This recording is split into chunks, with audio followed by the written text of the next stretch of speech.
Olá, eu sou Rodrigo Alzuguir e estou aqui para falar um pouco do espetáculo Murmures des Murs, em português, Murmúrios de Paredes, que estamos trazendo para vocês na série digital Dellarte. Antes de começar, eu sugiro que você se inscreva no nosso canal para poder acompanhar os próximos eventos da nossa série. Bom, esse espetáculo instigante na linha do teatro físico, às vezes denso, às vezes cômico, mas sempre comovente, foi concebido e dirigido pela veterana atriz e artista circense Aurelia Thierrée Chaplin. Ela é filha de ninguém menos que Charlie Chaplin, o nosso eterno Carlitos, com sua quarta esposa, O'Neill, e, portanto, Vitória é neta do dramaturgo norte-americano Eugene O'Neill.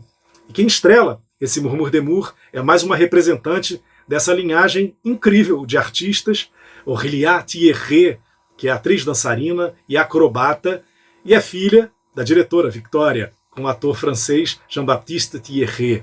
Aurelia faz TV e cinema, participou de 2 filmes do Milos Forman, O Povo contra Larry Flint e Sombras de Goya, mas é o teatro que corre nas suas veias.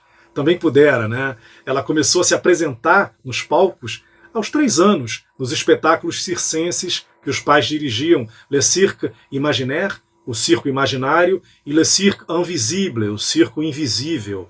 Murmures des Murs é, portanto, uma colaboração entre mãe e filha. É a segunda que elas fizeram, depois de um espetáculo chamado Oratório de Aurelia, que viajou pelo mundo por 8 anos. Aqui são 70 minutos de imagens oníricas belíssimas, sem palavras e sem uma narrativa muito clara, mas cheia de simbolismos. É impressionante como esse espetáculo, que estreou em 2012, já foi apresentado ao redor do mundo, em Israel, Inglaterra, Alemanha, Espanha, Rússia, Estados Unidos. Ele parece premonitório, porque ele antecipa diversas questões que estão na ordem do dia, agora, em pleno 2021, como bordas, fronteiras, isolamento e solidão. Eu tive o prazer de conversar um pouquinho com a Aurelia sobre o espetáculo, sobre a carreira dela e sobre também como é ser neta de um mito do cinema como Charlie Chaplin. Convido todos a assistirem esse nosso papo, lembrando que Murmures des Murs só vai ficar disponível até o dia 23 de junho no nosso canal, então não deixe de assistir, de se programar assim que possível. O link está na descrição abaixo e um grande abraço para vocês. Bom, eu estou aqui com a Aurelia Thierrée, a estrela desse espetáculo que a gente está assistindo aqui, o Murmures des Murs, e a gente vai ter a alegria de poder fazer algumas perguntas para ela. A gente vai conversar aqui com ela rapidamente sobre esse processo criativo, como é que tem sido a carreira dela até chegar aqui, tá bom? Aurelia, thank you very much for being here with us and for your time. Thank you. I would first like to know Thank you. who had the inspiration for Murmures des Murs, and then who invited who to participate in the project, and how I don't know of this show. it was a show that I loved doing. It came after the oratorio, and the oratorio had a lot of success all over the place. And at the beginning of Murmurs, people said that it was a bit dark compared to oratorio, but I thought it was very almost ahead of its time a little bit. It was about leaving the places that and being thrown in a world that is no longer very solid, and where your walls are becoming a bit fragile. And it wasn't so much that it was dark, because everything was done also with play and optical illusions and all that, but it was a subject that really resonated for me, at least. I don't know how it started, because when I work with my mother, I don't think she knows how a whole story emerges. She goes with one detail, then she puts another one, then she puts another one, and then at the very end of the process, you see the whole number, you see the whole show. So it's a very intuitive work, and it's difficult for me to answer this question, because I would like to hear what she has to say about it, And since she never talks about it and she never does interviews, I'm left with what she gives me to investigate. And there were many themes in that show that I loved. It was about memory also, the thin line between madness and imagination. Yeah. You don't know if this woman has gone crazy or if this is a dream and it's very, you know, like chaotic.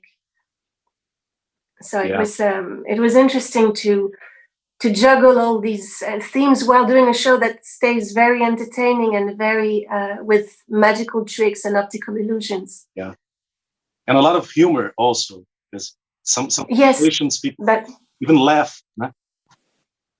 Yeah, and what do I wish it.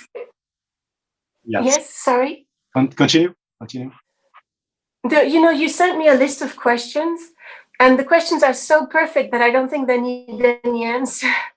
And also because I like people coming to a show not knowing what they're going to see and making their own story of what they see, you know, but for you, than telling them, okay, this is about that. And But for you, what do the walls murmur? What are the walls? Well, for me, it's always the same thing. The sound would change from one performance to the next. I try before every... Pardon? I would try before every show to be completely empty and walk on stage not knowing, and then see what happens, you know. And some details, some nights are different, and so you know, I was and I prefer to keep it a secret what I thought exactly was going on, just because it allows people watching to imagine whatever they want without me saying, "Oh, you see." Either they see it or they don't see it, or they make their own story. Yeah. Well, in Murmures des Murs, you are directed by your mother, Aurelia Thierrée Chaplin. Yes.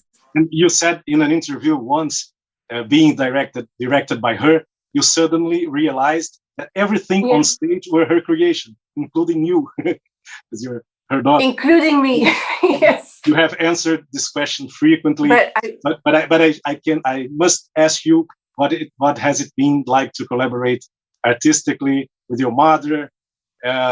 Do things flow smoothly, or is it especially challenging? How is the work dynamic between you? Listen, it could be a complete nightmare, but it's a miracle in that, first of all, I'm always it's very clear she's the director and I'm the performer in it, and she gives me little things, and I don't question that, which is already a good way never to have you know, conflicts, fights. Because this is like a gamble. This is like a contract at the beginning. We're going to go into this project, and it's very clear she's the director. I have to follow her wherever she goes, you know. And her worlds are very mad and very, and sometimes very frustrating too, because we have to manipulate props that are very, you know, that can break, and that sometimes are. But the whole exercise is to learn how to manipulate them better and better and better, so that after you're free, you know, you're free within once you, probably like a dancer who has to learn the choreography so well that afterwards he doesn't think about it and he just goes. And so for me, there was the number at the beginning with the big monster, you know, the bubble wrap monster. Yeah, and I'm manipulating it with strings that are attached to me, and but I would forget, like, you know, like I would focus on how he moved and go from there, in other words. It's a very beautiful moment of the show. Aurelia, you have worked in theater since childhood, and in your parents' Les Cirques Imaginaires et Les Cirques Invisibles.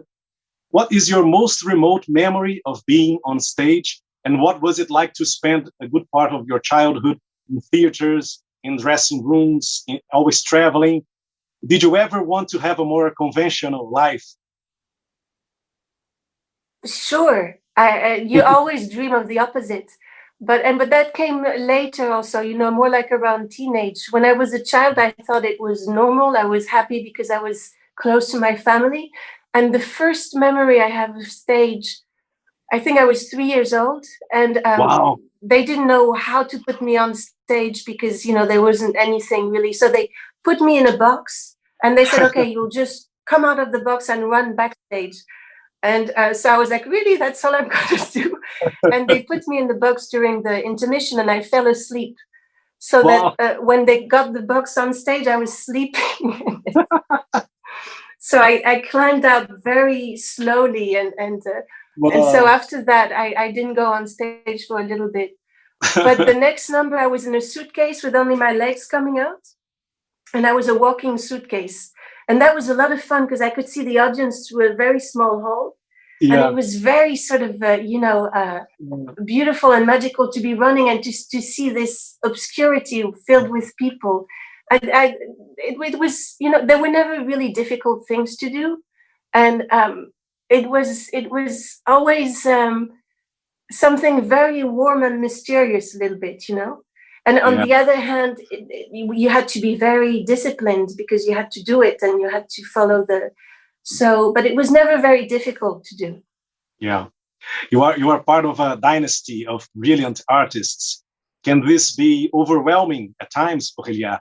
You have already stated that the feeling, unfounded, obviously, of being a fraud has been with you for a long time. How have you been dealing with this? Well, listen, I was thinking the other day, the theater, the arts, so many people with a lot of talent came before you anyways. And the thing is, when you step on that stage and you have to do a show, all that goes away because the only truth that there is that the show has to work. And so if you start, it's done. In my everyday life, it's different. In my everyday life, it's more because it's a bit surreal. I always feel like, it's a beautiful thing and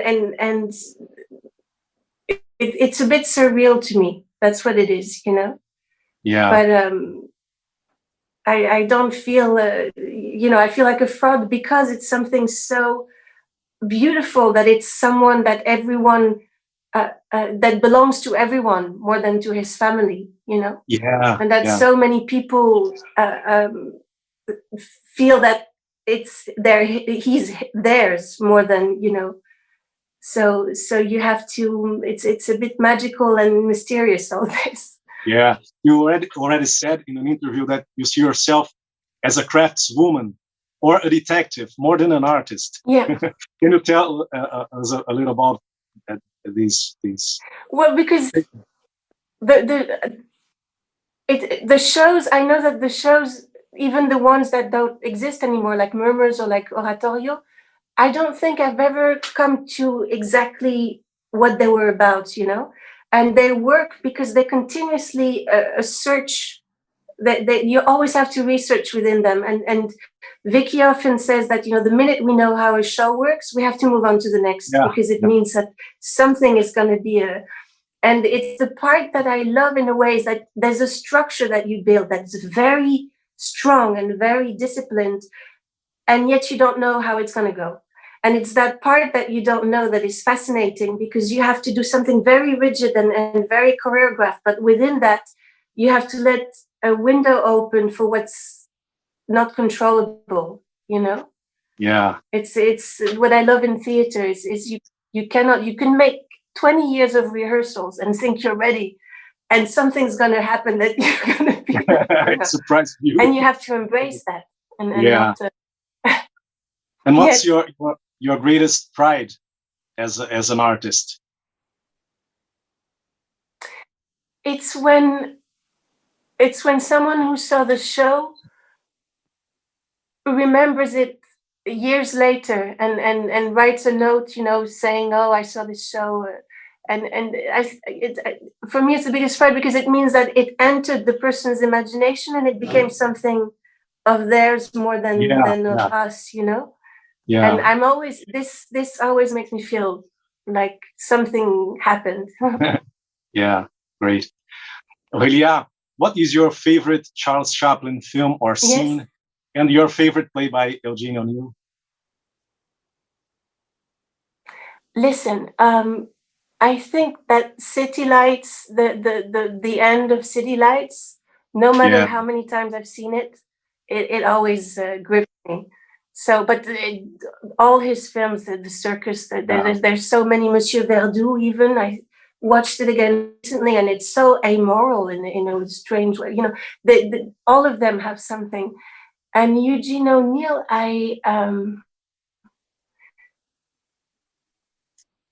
they're I don't know, Long Day's Journey probably. But Okay. there are others. There was one I saw, Huey. I loved also. Huey is just one person, and at the end, Wow. I wouldn't be able to tell you exactly. And you imagine staging some of his plays, or in the future? No, Or no, no. no. This is impossible. This is his, and he was the only one who could do it. You know, this is. Yeah.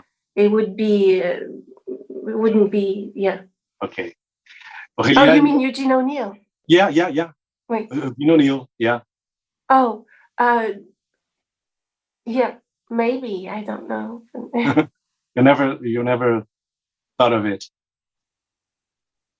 No, there was a quote of his. I really loved what he said, that he always wished for his plays to be rediscovered and restaged in a way that was so. But I think it's not our domain. You know, we're more into the visual, and so I don't think we're going to be doing any Eugene O'Neill play soon. But I'll go and watch them with a lot of pleasure. Okay. Aurelia, you acted in films by one of my favorite directors, Milos Forman. Can you talk a little about that experience, and what's your greatest desire in cinema, in terms of cinema?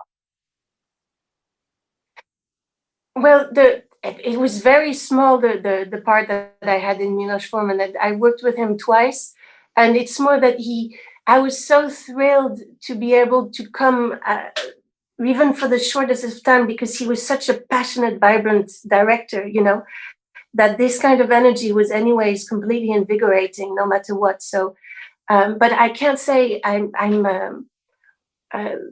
more of a stage actress than I am of a cinema. When cinema happens, I'm totally thrilled, but it's a different language, and it's one that I long to find someone with whom I could have the same thing that I have with Victoria. That would, you know, probably work. But otherwise, I don't think it's. I'm less knowledgeable in that. Okay, you said that when you were a teenager, it seemed as if happiness was also about satisfying one's hunger. And I ask you, what's your hunger now? Oh, that's the problem about this time right now, is that it's so, you know, you have to remember your hunger, and you have to hold on to them. Hunger and desire is a little bit like the same thing, you know, like this. And it's right now, it's a question of holding on to it. I want this whole situation to finish, because I'm so tired of doing nothing. And I long for things to go back with a new vibrancy, and you know, to come to Brazil and do the show again and all that. Yeah, I loved two phrases. What's your hunger? My hunger, to see culture and arts in their place here in Brazil. We are facing a very challenging moment, not only because of the pandemic, but because of a bizarre political context. So we tough times here for the artists and for the intellectual. So that's when it's important. Yeah. There was I don't know. You know, they said that imagination is the beginning of freedom. Yeah. Pardon? Yeah, I agree with you. Yeah. I loved two phrases you said in an interview, Aurelia. You said that I spend more time in my imagination than with my feet on the ground. I identified a lot. And an idea must be seized immediately before it packs up and goes to find somebody else. Can you talk about what ideas or projects you have for the near future, post-pandemic projects? Oh, You see, my problem in life is I'm like, I take in things, and it's only later that I'm able to see what was cooking before, you know, like it's a process with me that takes always longer than it's supposed to. So right now I'd be incapable of telling you what this time will bring, you know, like but as far as living my life more in my imagination, it's still the same, and especially now, it's always been. But I think it's as we don't know, but maybe the life of the imagination is also as important, you know, in a way. Yeah, it begins there, and then it comes real. Yes, yes. Aurelia, you have to imagine it first. It's yeah. Thank you so much. Finally, I would ask you, could you please address the Brazilian audience and invite people to watch Murmures des Murs? Murmures des Murs. Well, Murmures des Murs is no longer, you know, this is a show that is no longer touring. The new show is called Bells and Spells, and I hope that we will come to Brazil soon, because I have so many amazing memories of touring there, and it would be amazing. I don't want to say too much about this new show. It's the beginning was a kleptomaniac woman, a woman who cannot help stealing things. And then it turns upside down, and the things start to, you know, eat at her a little bit. But it's joyful, and there are many other themes and all that. But and we've been touring it for 2 years, and hopefully we'll come to Brazil when everything opens. Okay, I hope so. Nice meeting you. Thank you for your kindness. Me too. Nice and thank you. Bye bye.